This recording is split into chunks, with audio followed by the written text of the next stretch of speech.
I was lucky enough to grow up in 𝗬𝗿𝗶𝗹. Spent my childhood here, went to 𝗬𝗿𝗰𝗲 High School. So for me personally, it's the dream project. It's very exciting. It's also a great responsibility, and it's not a responsibility to take lightly.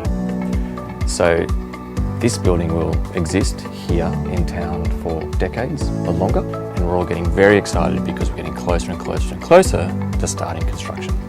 So museums and galleries are changing, and I think people will be really surprised and delighted in what they find in the new cultural and civic space. It's not just a passive experience of seeing art on a wall. We'll be able to have a lot bigger groups and just provide different exhibitions that are happening at the same time rather than smaller exhibitions that are a little bit limited. With the gallery, we'll have all these new programs in relation to the exhibitions, but also different opportunities for local creatives to come and share their skills. So there's an interactive art space that'll have working benches, so we'll be able to engage with more messy practices like printmaking or collage. We can do painting, life drawing, things that we can't currently do. So the library will be on different levels, and so we're catering for those different needs of people. So the children's area will be vibrant, it'll have collaborative spaces, but little nooks and crannies for quiet reading. The youth space, which opens out onto an outdoor terrace, will give a uniqueness to that space that allows people to enjoy either inside or outside and feel like we've finally got a grown-up library.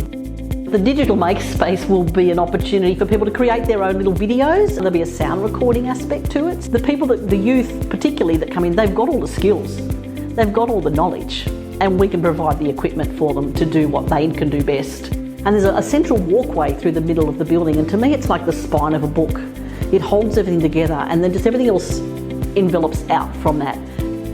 The creek, which runs through the middle of town, is a bit like internal space, which runs through the middle of the building, kind of linking these things together, which is pedestrian-only space, which is open throughout the course of the day, and hopefully eventually open 24 hours a day. So there's a public space that is outdoor but covered from ground floor up to the underside of level 3, so protected from the sun, and then level 3 is partially covered but is also open to the sky. So for evening events, it'll be this most extraordinary place at the top of the building with views out across 𝗬𝗿𝗶𝗹, and has the large multifunction space which also doubles as the council chamber itself. And that space has a large kitchen, has a bar, and has the ability to be bookable by the public for events.